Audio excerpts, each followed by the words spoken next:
I invite Foreign Secretary to make his opening remarks. Sir, the floor is yours. Thank you, Randir. Good evening to all of you. First of all, it's a privilege to have with us for this briefing the Honorable Minister for Commerce and Industry, Shri Piyush Goyal. We were expecting to be joined at the briefing also by the European Commissioner for Trade and Economic Security, Mr. Maros Sefcovic, but since the previous engagements ran a little late, he had to unfortunately go for his next scheduled meeting, and that is why he's not here.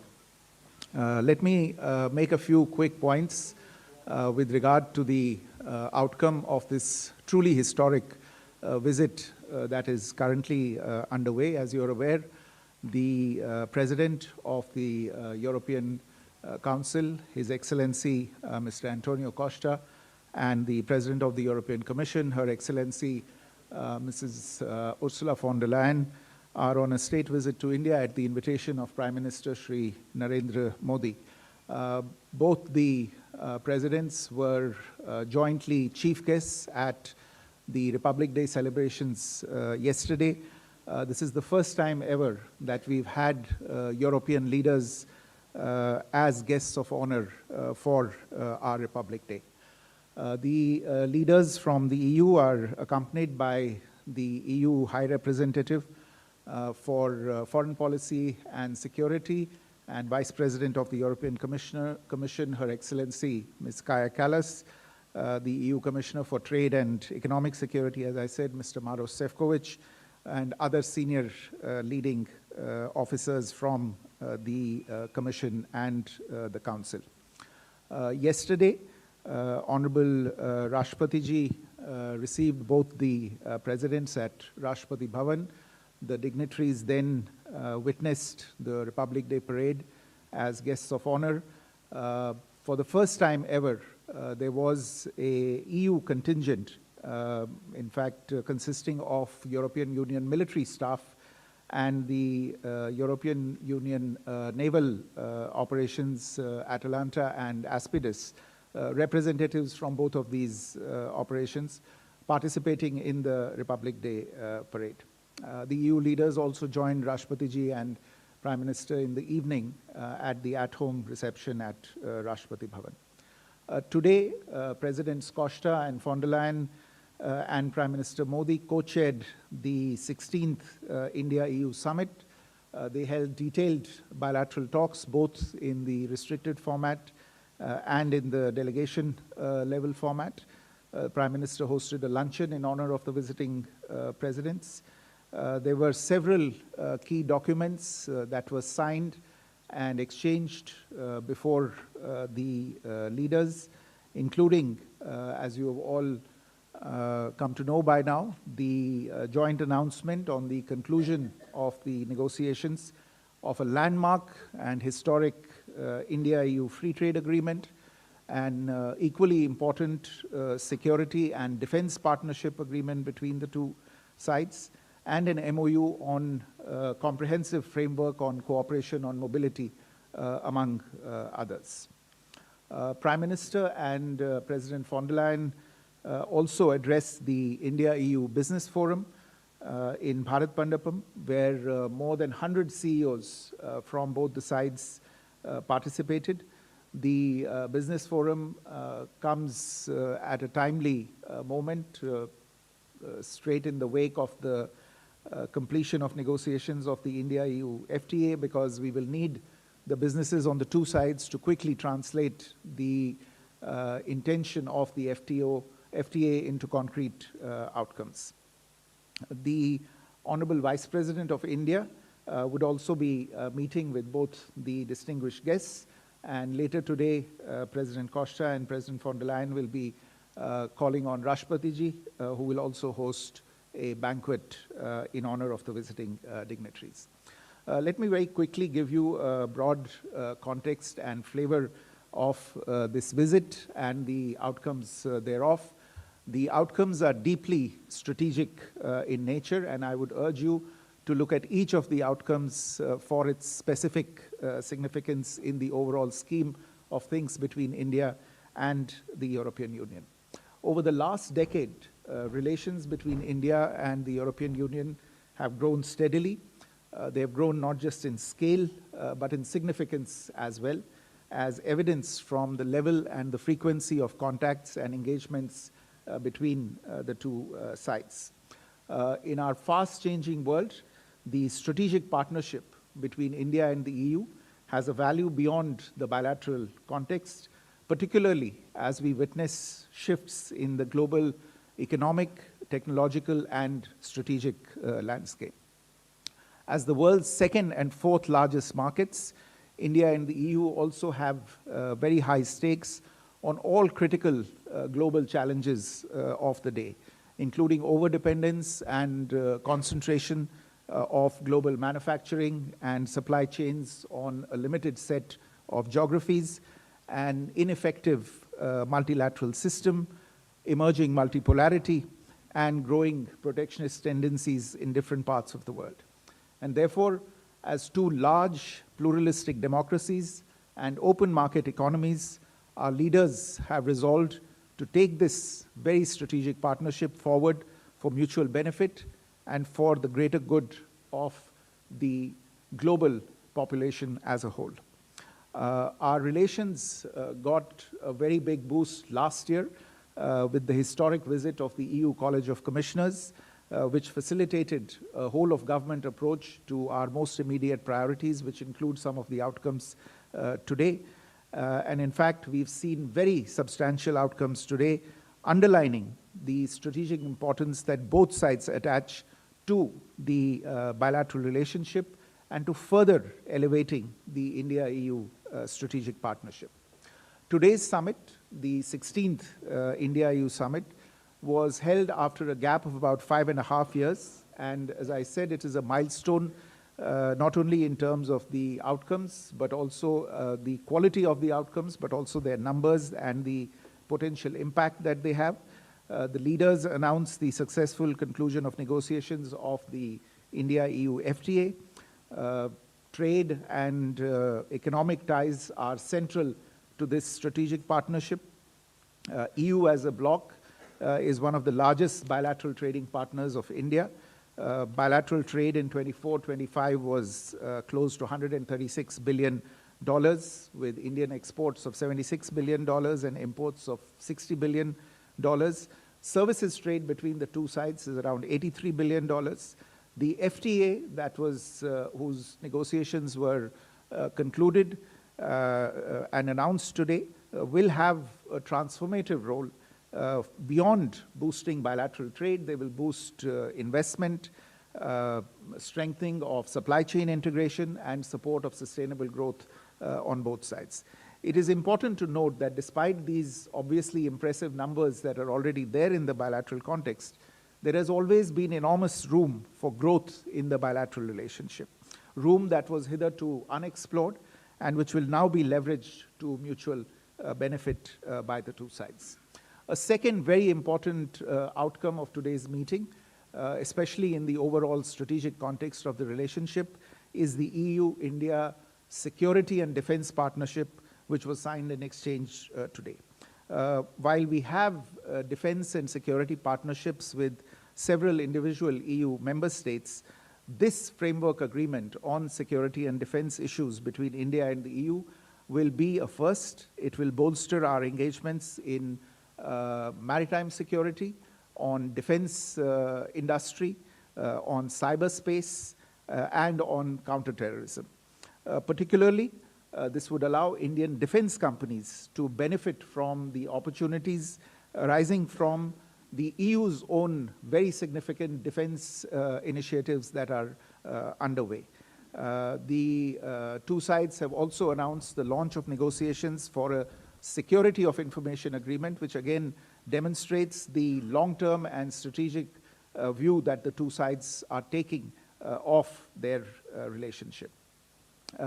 A third outcome that I would want to invite your attention to is the document Towards 2030, an India-EU Joint Comprehensive Strategic Agenda, which is a new roadmap to reinforce our strategic partnership and set the trajectory for advancing the relations across multiple pillars, These pillars include prosperity and stability, technology and innovation, security and defense, connectivity, and people-to-people ties for the next 5 years.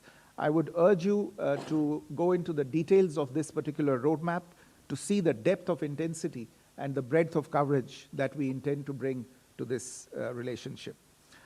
Finally, the two sides also concluded an MOU on comprehensive framework on cooperation on mobility. This is again the first such mobility-related agreement that we are concluding at the EU level with any partner.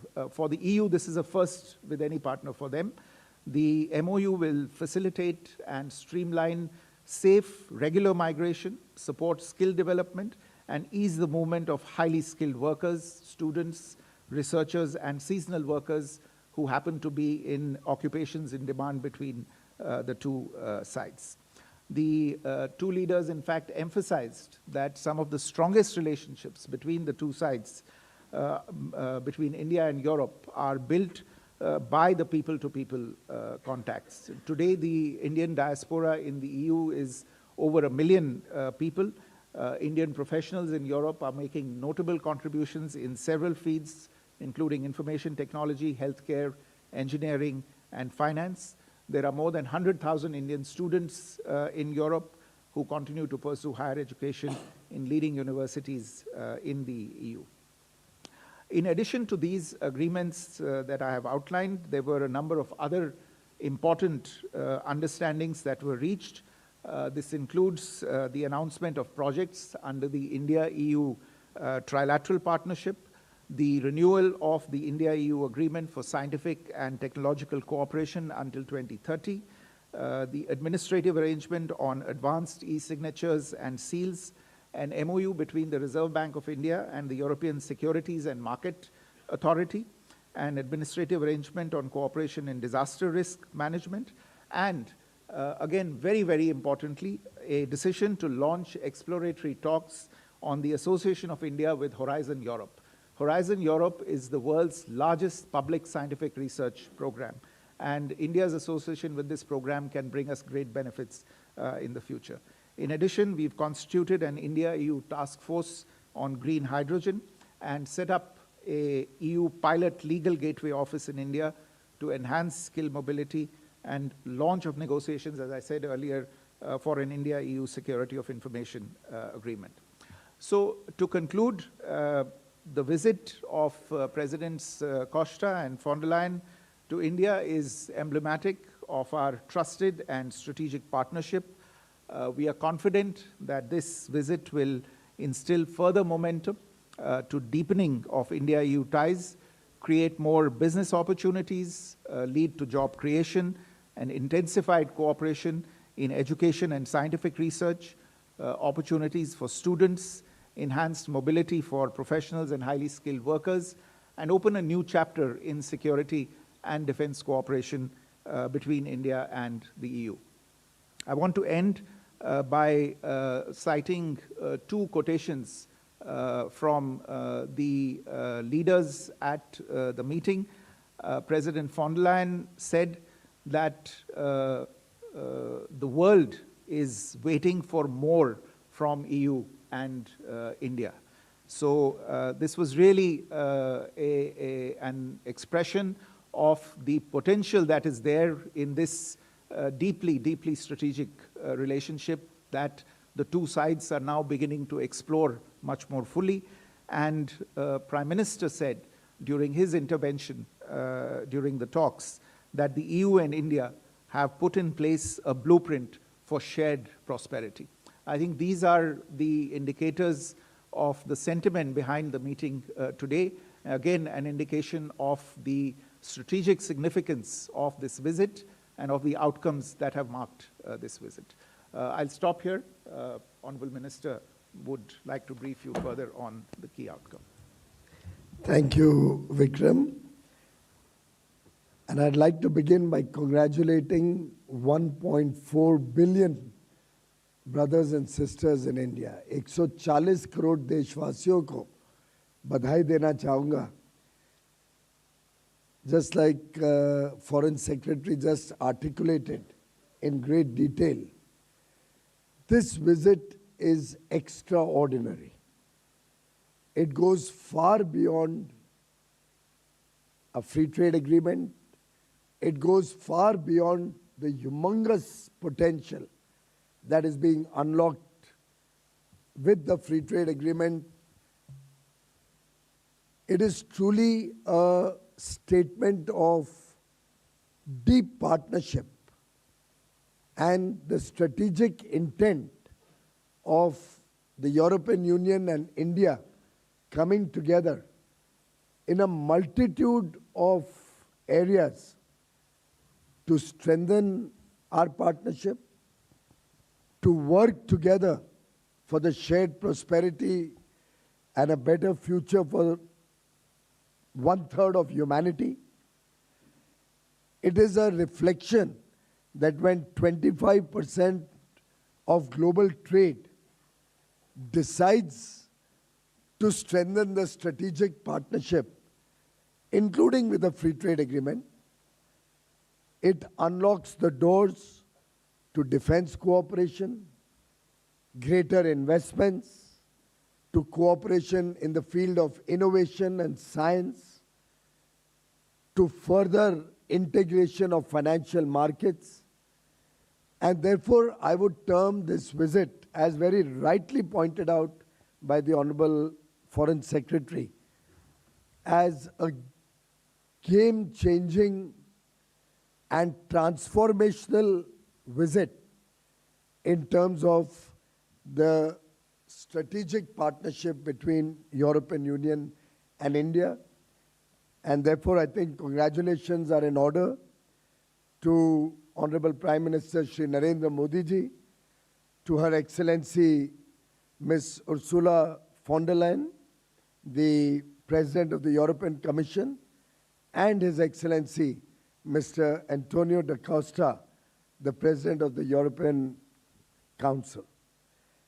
They have provided visionary leadership, which has further been strengthened with colleagues from almost all parts of government in both the European Union and India. Everybody playing their role to prepare the roadmap and lay the foundation for a very powerful economic, geopolitical, and strategic partnership of the 21st century. We are also very pleased to have concluded negotiations on, as Ms. von der Leyen herself has articulated, the mother of all deals, a free trade agreement which covers 25% of global trade. It is our 8th free trade agreement under Prime Minister Narendra Modi, each and every one of them with developed nations and collectively reflecting an agreement between India and 36 developed nations.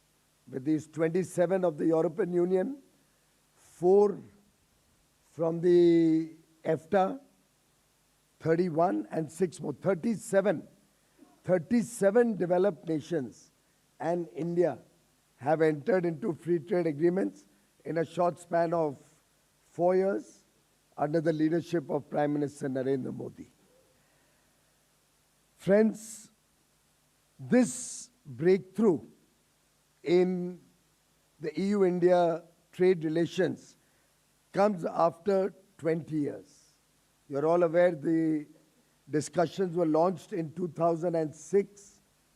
16 rounds of negotiations were held.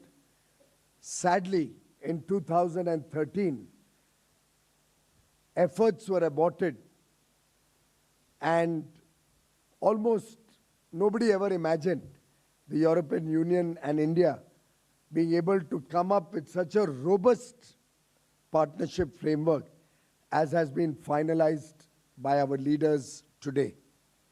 In fact, when we relaunched negotiations in mid-2022 and laid the initial foundational work, prepared our game plan and way forward. We had elections in India and then in the European Union through 2024. So the heavy lifting for this FTA really started after the historic visit of the European Union Trade Commissioners led by Ms. von der Leyen in February 2025. And I think it's been the labor of love of the entire government in European Union and India, burning the midnight oil, persevering, working in a spirit of cooperation, India negotiating with self-confidence, both sides agreeing to focus on what is good for both set of countries, the European Union and India, leaving the sensitive issues aside,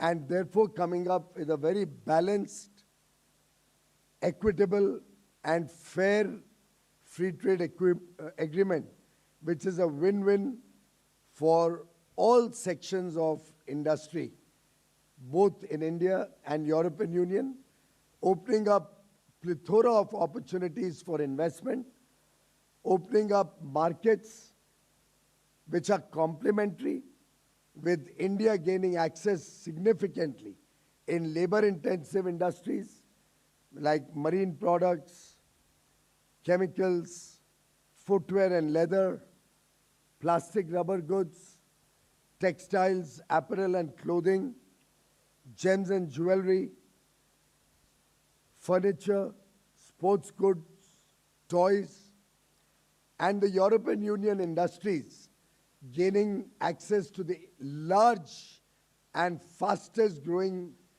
economy of India in innovation, technology, sectors of precision engineering, and areas where India continues to look for partnerships and technologies from across the world. Friends, this agreement covers almost 99% of the total exports that are sent from India to the European Union, and about 97% plus of the total exports from European Union to India, something which is unprecedented and reflects the strength and the depth of this agreement. We have tried to address the asymmetry in economic development between the two nations, with different per capita incomes, with transitional periods, but ultimately focusing on the complementary strengths of both economies, such that all 28 countries will stand to benefit. Collectively, the European Union today imports nearly $6.5 trillion worth of goods and nearly $3 trillion worth of services. India plays a very small role in that. Our total exports are currently just about 1.5% of the goods imported into Europe, and barely 2.5% of the services import into Europe. With this massive opening up of opportunities, the European Union has also opened up many new sectors. India has opened up many new sectors in the services space. We can see a big thrust to the services sector. As I said, on marine products, almost 94% of the tariff lines and almost the entire value of goods that are exported are going to get duty-free access. As I said before, areas like textiles apparel, home decor, furnishing, where India has very serious labor-intensive interests. 100% of the European market will be open for business from day one. And I can give you more details, but we have furnished those details to all the members of the press, whether it's furniture and lighting or other consumable goods. Almost all of our exports are going to get duty-free access from day one. Likewise, for toys, for sports goods, for railway components, aircraft parts, also in leather and footwear. These are areas which are of significant interest to India. Similarly, India will open its doors for greater import of auto components, automobiles, wines, spirits, and other areas of interest to the European Union, with both sides having ensured that sensitive items are kept out of the ambit or given sufficient transition period for adjustment of the industry and economic cycles. For example, from the context of the European Union, their interest was more in larger automobiles, since they do not make automobiles which are under 15 or 20,000 euros in big measure. We in India produce largely automobiles which are smaller in size and lower in cost.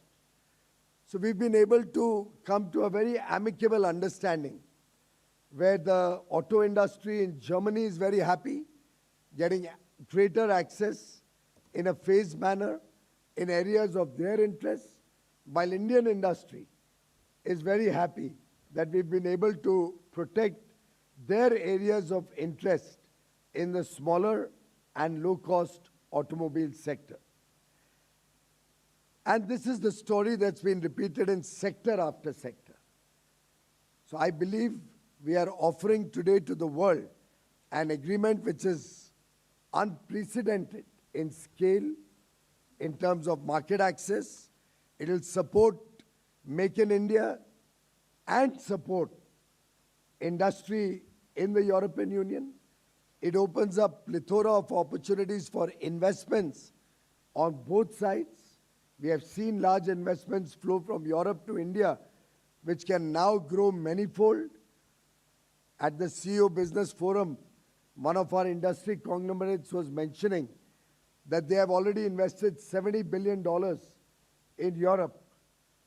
And therefore, I see this as a partnership where both sides will get a lot of opportunities in trade, in investment.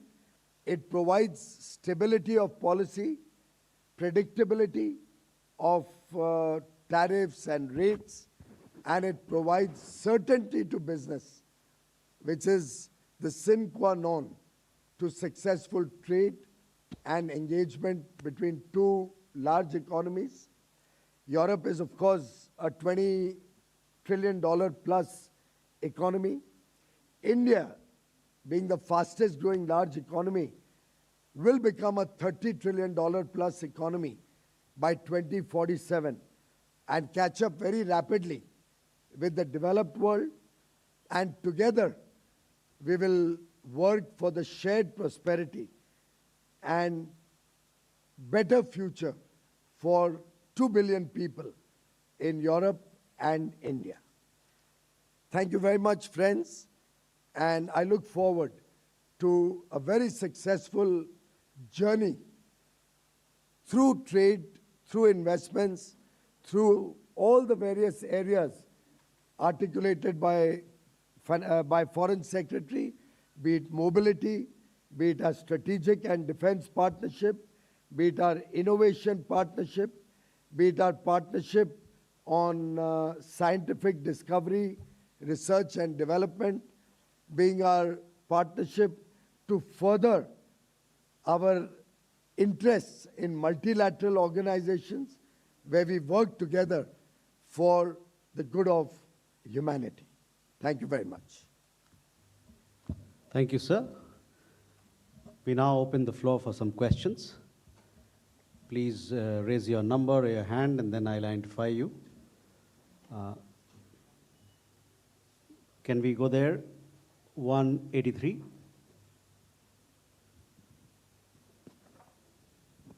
Hi, sir. My name is Siddhant Sibal from Beyond. To the Minister, sir, how do you see this FTA being implemented? Any timeline, because it has to go through a legal scrubbing through the Parliament as well? And do you think that the signing of the FTA, whenever it happens, will give impetus to other FTAs, including the US FTA? To the Foreign Secretary, sir, it is on the IMEC, how much the conversation was? And to the Commerce Secretary, sir, my question is, was CBAM part of it, or is it excluded?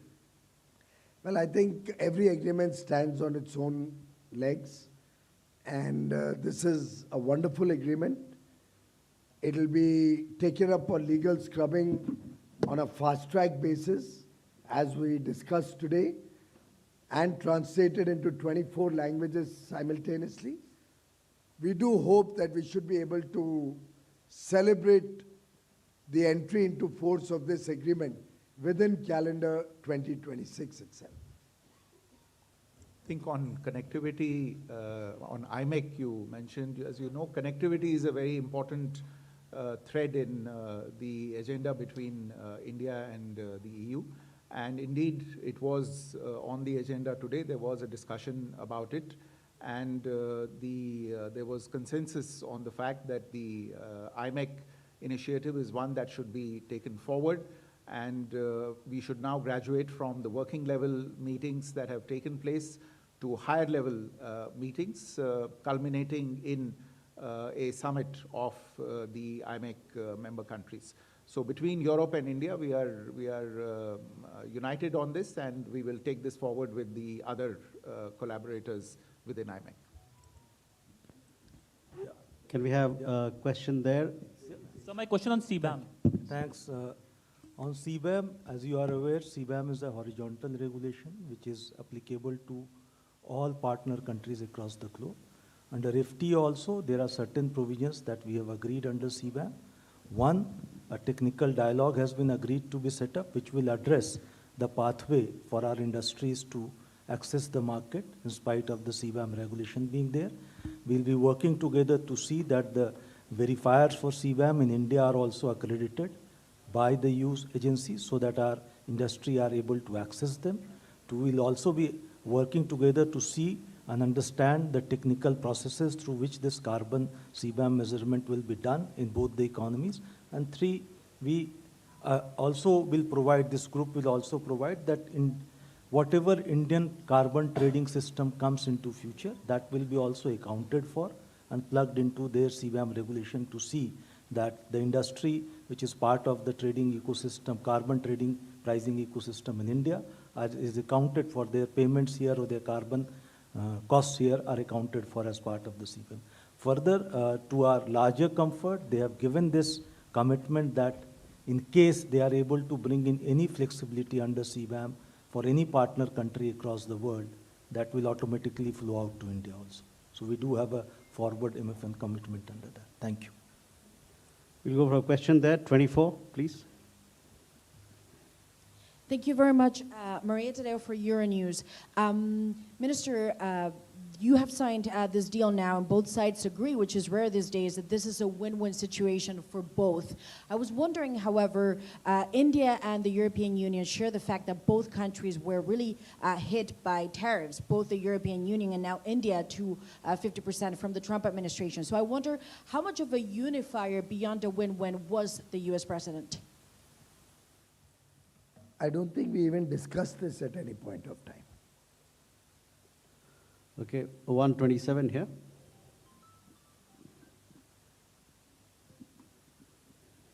Sir, Pranay Upadhyay from India Today, Aaj Tak. Mr. Minister, my question to you is that can you share your assessment about the possibility of job creation out of this FTA in your assessment, how many jobs will in India will be created after this FTA? And IPR has been a sticky point for Europe's investment in India. How this FTA is going to allay or address the issue of IPR for the European investors in India? First of all, in terms of job creation, most of us here are aware that the textile industry in India is the second largest job creator after agriculture, with nearly 40 million jobs being created in the textile sector. India, I'm giving you a context how one should view this agreement. India exports about $7 billion worth of textiles and garments to the US, to the EU every year. And the duty rates are between anywhere up to 12% on the goods that we export to EU. Now, earlier in the day, you used to always ask us, the press used to always ask us, that why is Bangladesh able to export $30 billion worth of textiles and India is such a small player?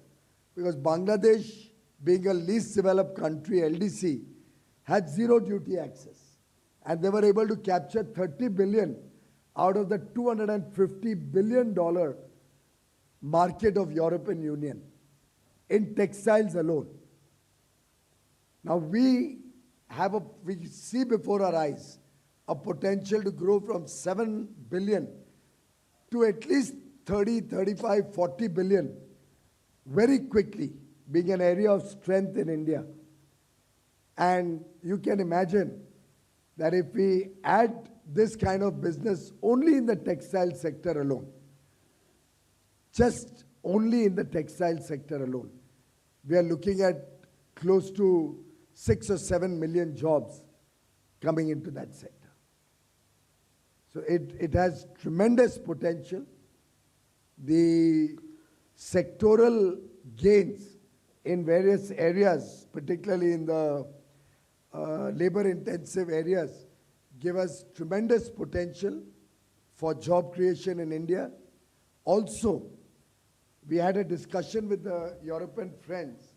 They have a lot of innovative technologies, modern technologies, very high precision engineering work that is being done in factories in Europe for their own use and for the export market.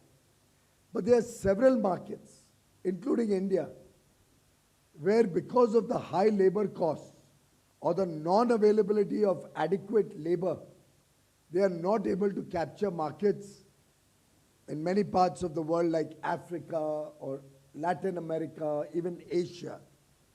A joint partnership between Europe and India to co-produce, co-manufacture, and leverage the technologies of Europe and the skill and talent of India working together as partners will help European companies scale up, enjoy the fruits of economies of scale, enjoy the complementarity of our two economies, and create large number of jobs both in European Union and in India.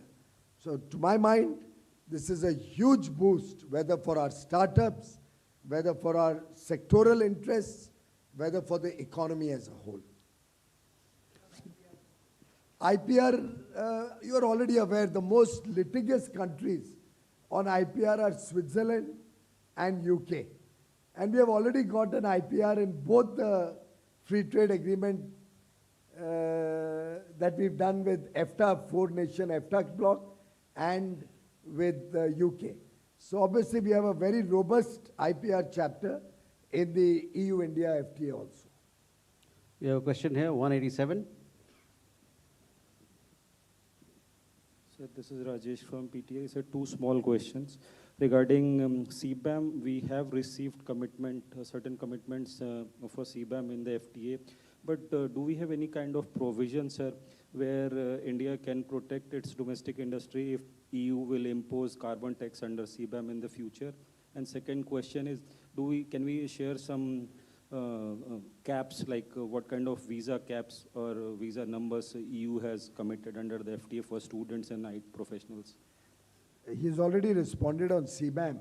As far as students are concerned, they are very keen in European Union to encourage Indian students in greater measure. We have 121,000 students, 121,000 students from India already studying in EU, and there's no cap on the number of students. They would like to welcome our students to come and study in the EU, just as we would like to welcome European universities to come and set up campuses in India.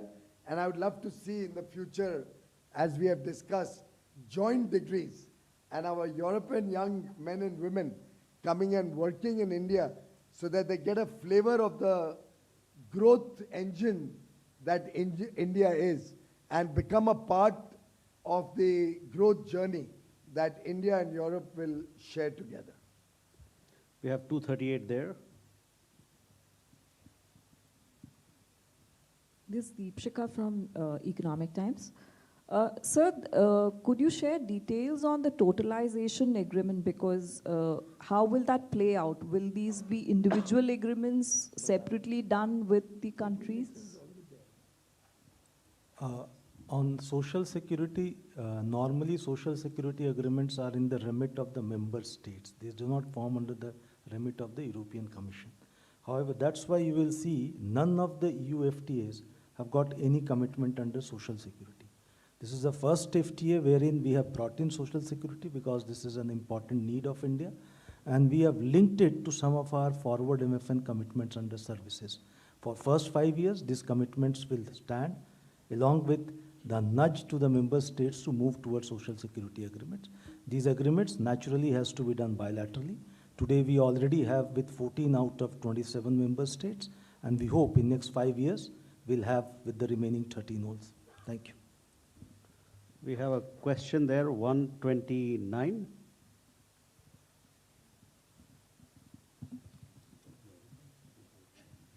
So, thank you. Keshav Padmanabhan from The Print, and my question is to the Foreign Secretary. So, can you tell us or give us more details on the security and defense partnership with Indian companies now have the right to access the SAFE funding, which is roughly 150 billion euro funding that the EU announced last year for procurement? So would Indian companies now have access to that? And just a clarification on the mobility partnership, because mobility and immigration is a competency of the member states. So can you give us a sense of what exactly are we looking at an EU level for mobility? Thank you. Thank you. So yes, you mentioned SAFE, which is the security action for Europe regulation, which is one of the emerging pillars of Rearm Europe, which is something that was announced last year by the European authorities. So there is obviously a resurgence or a renaissance, you might call it, of defense industry and the realization for defense preparedness in Europe, which means that there has to be preparation on the defense industrial front. So what our understanding, the India-EU security and defense partnership does, as I mentioned earlier, this is the first such overarching framework document for security and defense cooperation between the two sides. It does certainly portend a strengthening and deepening of ties between India and EU in the domains of precisely defense industry cooperation. So we would look over a period of time to be able to take part in these European initiatives with regard to defense industry. The Prime Minister made the point today that India offered a viable alternative insofar as manufacturing location or development location for defense systems was concerned, and that the EU could, in a sense, get more bang for the buck for the money that it was putting behind programs such as SAFE in the context of Rearm. But more than that, more than defense industry cooperation, the partnership also expands our cooperation into areas such as maritime security, into cyber, into space awareness, space situational awareness, space security itself, and very importantly for both sides into counterterrorism. And all of these will entail increased engagements between two sides, increased engagements between the defense industries of the two sides. The Society of Indian Defense Manufacturers very recently undertook a very successful visit to Brussels to meet with their counterparts. So I think, thereby exploring opportunities for them to benefit from these various initiatives that are underway. As I mentioned, today we've also announced the launch of negotiations on an information security agreement that will be a complement to this. And once an information security agreement comes into place, as you can imagine, the ground is prepared for more sensitive cooperation in the field of defense going forward.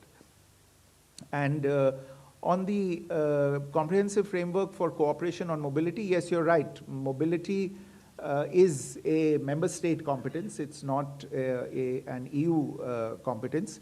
But what this MOU would do is that it would, in a sense, provide guidance and it would facilitate authorization of things like long stay visas and residence permits for Indian nationals for the purpose of studies that Indian students might want to make for at least 1 year or for the duration of the studies where this is shorter. So it's for that period and shorter where this framework would come into place. If there are longer frameworks, then of course they go back to individual member state competencies. The same goes for research or for other types of hosting agreements. So there are areas where applicable EU member state national laws will apply, and there are areas where this agreement will facilitate shorter term programs. Mm-hmm. You have a question there, 214. Thank you. Andres Kipani, Financial Times. I had the same question as my colleague from Politico here. Building on what Commerce Secretary Agrawal said about CBAM, was Indian steel a big win for India in this trade deal? The European Union has come in with a new set of proposals on steel, and we have agreed in good faith to work together towards a very preferential treatment as a free trade agreement partner, so that India gets a better deal than most other countries with whom the EU does not have an FTA. And I do believe that it will be resolved satisfactorily over a period of time, since it has to go through the motions over the next 6 or 8 months. We have a question, number 17. One last question. No, it was the same question as my colleague from FT. Okay, number 9. Yeah, please. Also already answered before, so I'll... Okay, then I'll come to number 2. Okay, thank you. I'm lucky. Okay, Mattia Bagnoli answered, the National Italian News Agency. I have a question on the defense partnership as well. You said that this partnership opened up the opportunity for scaling up cooperation with Europe on that sense. But are you ready then to scale back or scale down, so to speak, your cooperation with Russia in defense? Are these two things going sort of on track, on par, or are two completely separate things? And secondly, on President Costa mentioned at his presser that you also spoke about Ukraine, and I would like to know on your view on this, was also that part of the conversation when we talk about defense and security? Thank you. So on the defense, security and defense partnership, as you're aware, any agreement is entered into between two sides when both sides see mutual benefit in it. And there are mutual benefits in this agreement. There is mutual interest in this agreement, and there are advantages that both sides see by entering into this agreement, and that's why this agreement has been entered into today. The issue about India's relationship with Russia is something on which we have spoken publicly on several occasions. There is a historical context for that. I don't think we have the time today to dilate on that. But these are two things that stand on their own and that go forward on their own. Insofar as Ukraine is concerned, yes, it was discussed between the leaders today. The European leaders shared their perspective, their concerns with regard to the ongoing conflict. And Prime Minister indicated to them that he had been in very close contact with leaders from both countries, from Russia as well as from Ukraine. We in India have always made our point of view very clear on this. We favor a negotiated solution between the parties most closely concerned with this conflict. The Prime Minister himself has played a role in this by advocating this to both leaders every time that he has met them. He has publicly stated that India is ready to do whatever is needed to be done in order to support the outcomes from such a negotiated solution, and that we are interested in seeing the earliest possible cessation of this conflict that has been going on for nearly 4 years now. So these are the main points of the discussion on Ukraine. Thank you, sir. With that, ladies and gentlemen, we come to the close of this press conference. Thank you. तो भारत और European union के बीच जो ऐतिहासिक मुक्त व्यापार समझौता हुआ है वो निश्चित रूप से गेम चेंजर साबित होगा और इसीलिए इसे मदर ऑफ ऑल डील्स कहा गया है। ये कहना था केंद्रीय मंत्री पीयूष गोयल का। विदेश मंत्रालय की संयुक्त प्रेस वार्ता का सीधा प्रसारण आप सुन रहे थे। अपने संबोधन में, प्रेस संबोधन में उन्होंने कहा कि निश्चित रूप से इसका व्यापक रूप से फायदा भारत को होगा, साथ ही साथ यूरोपियन यूनियन को भी होगा। उन्होंने कहा कि ऐसा पहली